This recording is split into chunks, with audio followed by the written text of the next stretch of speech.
আসসালামু আলাইকুম।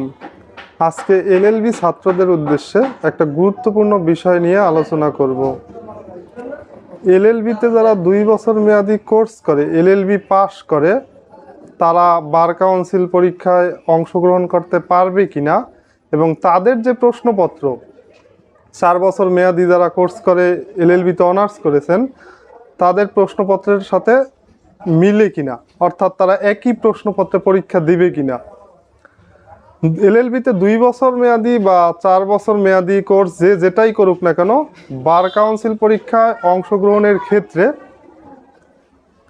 এরকম কোনো বিষয় না, কারণ তারা একই সিলেবাসে এবং একই প্রশ্নপত্রে বার কাউন্সিল পরীক্ষায় অংশগ্রহণ করে থাকে। প্রথমে এমসিকিউ পরীক্ষা হয়, এরপরে যারা এমসিকিউ পরীক্ষায় উত্তীর্ণ হয় তারা লিখিত পরীক্ষার জন্য নির্বাচিত হয়। লিখিত পরীক্ষায় নির্বাচিত হলে মৌখিক পরীক্ষার জন্য। মূলত এখানে বিবেচ্য বিষয় হলো কে কতটা আইন বিষয়ে পারদর্শী। ধন্যবাদ সবাইকে। আজকে এ পর্যন্তই, আবার দেখা হবে শীঘ্রই নতুন কোনো ভিডিওতে।